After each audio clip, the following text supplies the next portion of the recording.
What is up, everyone? It is DJ Martini Midwest Reviews, also known as Midwest Raider Game Update, which is the channel you're on right now to talk about some football. I love the Raiders. I am a big part of the Raider Nation, and I definitely want to bring you a video if I watch a game. So, just for future notice, if I watch a game, I'm probably going to put out a video and just talk about it a little bit, get it off my chest, because that's what we need to do as Raider fans, because it is a roller coaster, a burning on fire train that you never know if it's going to derail. So that's where I'm at. Thank you for tuning in. If you like or subscribe, check this channel out. Appreciate anything. Write it down in the comments. And let's talk about the last game against the Bears, a 30-12 loss against the 1-5 Bears, who are now 2-5, and we are 3-4. So that's all I gotta say. That is, if I could end the video right there with a sigh, and that's how the game went. It was a very painful game to watch. After the first initial drive in this game, where we drove down the field just enough, okay style, and kicked a field goal and missed, I pretty much knew that the game was done. And that's really unfortunate to say. Like, it was positive that we drove down the field, but then when I saw we missed the field goal, I was like, this is how this game's gonna go. This is how the rest of the game, and that's how the rest of the game go. At that point, the team decided to turn off and go home, because I don't think a lot of them even showed up off the plane in Chicago. Maybe their bodies did, but their spirit did not, and it showed on the field. There is nothing good to say about the offense, the defense, or special teams. I can't even say we had good punting because it was just okay. I can't say anything about our kicker who missed a field goal. So usually, since he's always on point, he is not on point this year, and he's missed a few clutch field goals which we could have used to build any kind of momentum in games, and that one sucked, really. So Brian Hoyer did get the start in this game. Talk about that real quick. Just in my opinion, that I don't think he should have started this game. I was happy with him finishing the game last week. We were already winning. We threw in our backup, Hoyer, who could have managed the game, and that's what he did. He managed it enough for our defense to win that game. And so I thought that was a good decision. Put in a veteran who can just manage, not throw some picks, play smart with the ball when he needs to, and do that type of thing. And that's what he did, and we finished that game out with our defense. This game, Hoyer is not going to be a starter in the NFL next year. And we did draft a rookie, and if we have any hope in that rookie to do anything, we need to find out what he can do. So we should probably start the rookie. So we need to get him with the ones for a full week and get it done.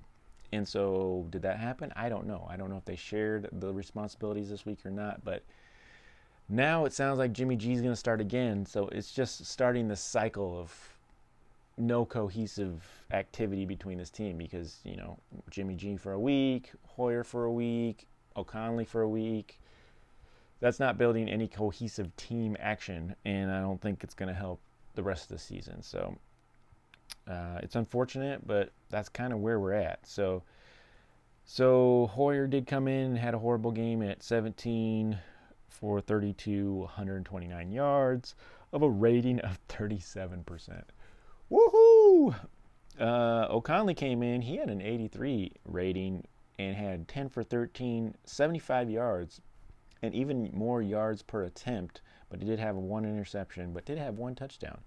And he had all that in the last 5 minutes of the fourth quarter. So, yeah, that was a little bit of trash time, so maybe he got lucky with some of that. But at the same time, who knows what would have happened if he would have tried to play the whole game. I'm sure we might have took a loss, because I don't think the team was really ready to play anyways. But once again, that's probably a coaching issue, which we still haven't figured out. Josh Jacobs, 11th for 35. He only had 35 yards. No other running back had any. We had 2 yards with White and 2 yards with Tucker, and that was it. Devontae, 7 for 57. Myers had our touchdown, and Devontae did have a chance to win, or sorry, did have a chance to, I was going to say win a catch, but did have a chance to get a catch in the end zone, that would have helped in the momentum, because then after we didn't get that, we ended up throwing a pick later and they ended up scoring some more, and so things like that. For any momentum to change in this game, it would have helped, but I don't think we still would have won this game. So, but Davante did get more targets, and he did drop a really significant pass. And there was a few other drop. Mayers had a couple. He was targeted, and he dropped a couple. So, yeah, disappointing. Our normal defense that come out and played, Spillane, Morig, Peters, Crosby, those guys still had their upper tackles, but at the same time, I don't think we were playing really efficient. We weren't tackling very well. We were kind of olaying people just right by us, and it was painful to watch. It was, as a fan base, we were getting behind this defense. We were saying, oh yeah, our defense is getting better. We're seeing changes. They're helping us win. And then a game like this where they just did not show up. They let this rookie from I don't know where come and carve us up a little bit. Yeah, it was painful. It was painful to watch. And I can't say anything about, like I said, our kicker or our punter, because they were okay, including Carlson, who missed one field goal. So I think that's all I got on that. We did lose, like I said, 30-12. We go to 3-4. They go to 2-5. And it was a disappointing game. It was really hard to watch, and I've watched a lot of games in my history. And this one was painful just because we had, at least in the first couple games that I've watched this season, you saw some fight in this team, and in this game, you really did not see this fight in anybody in this team. I'm sure there's some players that were playing, but the fight was not there from the whole team. And oh man, it was hard to watch. It felt like, some, middle 2000s, 2010 years where we were just the worst team in the NFL, and it was just painful to watch. You'd watch a game and you just knew we were going to lose. And after the first quarter, I knew we were going to lose this game because there was just no fight in this team whatsoever. I don't know if the locker room's done with the coach or what the scenario is. A lot of fans are done with the coach. I'm at that point too, where I've said it for a long time. I do not like McDaniels. And we're seeing that this team is slowly digressing. We're not improving. These are his guys now, most of them. And he has so many weapons on the offense. I just don't understand how we can't develop plays to just get more than 15 yards on a pass or block to run the ball 5 yards. So I'm at a loss. I really do not know what the problem is right now. Is it the players and the coaches? Is the locker room messed up because of the coach? What's the catch? What would help this team? And I have no idea. Is it a quarterback issue? Is there, because we have no cohesive quarterback that's there every week, getting injured or not? What is it? What could help? What will help the team at least maintain where we were before, where it just seemed like they were fighting a little harder? So, yeah, this game was painful to watch, and that's all I got to say. So let's go on to really quick, what is our schedule coming up? And let's see. So we are going to have the Detroit Lions on Monday Night Football, and I'm going to probably say we're taking an L. After this decisive loss, I don't see us playing fantastic against the Detroit Lions, who are 5-2 right now, just coming off a loss from whatever team they played, and they're going to be looking to smoke us. So, and I'm pretty sure they will after that after that game we just played. Now, Jimmy G might be available for the Detroit Lion game, but once again, we're still at the same boat where Jimmy G won't throw the ball, doesn't look comfortable in the pocket, won't go long, those types of things, and I don't see us pulling this game off. Then we go back home for 2 games, and we have both New York teams. We have the New York Jets and the New York Giants. We got the Giants week 9 and the Jets week 10. And those two games are up in the air. Like I said, if we play, hopefully we have some hometown advantage, but if we don't, who knows what's going to happen. And then we have two really tough games against Miami and the Chiefs. And then we have a bye week to get rested and maybe figure something out. But so there's, 5 games there.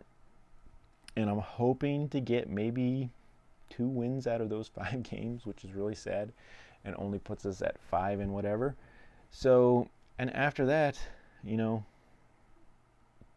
it's pretty bleak too. We got Minnesota, San Diego, the Chiefs again, some Colts, and the Denver Broncos. So, what are we doing? What are we doing this year? Are we trying to win now, or are we tanking to get some draft picks later? I don't know what we're doing, and the Raider fans don't deserve to be tanking at this point with the roster that we have. We have pretty good players on the offense that we're not using. We can't figure out how to get them the ball. We have defensive players that are pretty good, that are getting better.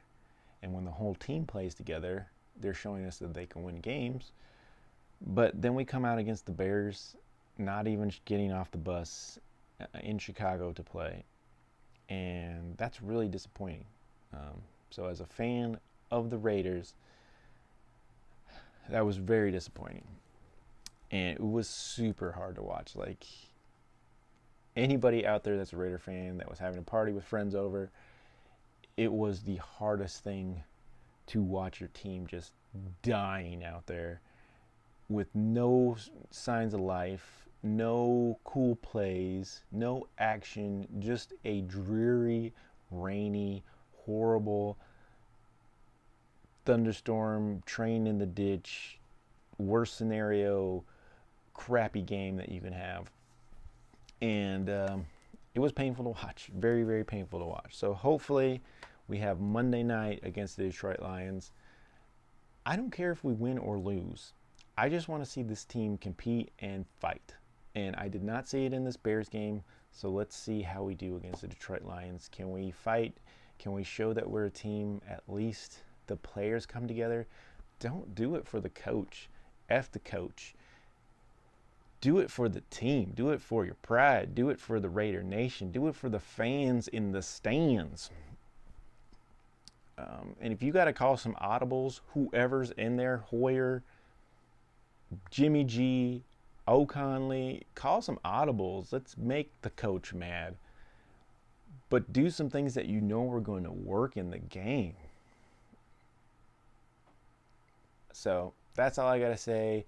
Let me know what you guys think of the game. Thank you for letting me get this off my chest. It's been nice. And we'll see you really soon on the next video after we play those Detroit Lions. Hopefully, I can at least say that we competed and played. Win or loss, still part of the Raider Nation.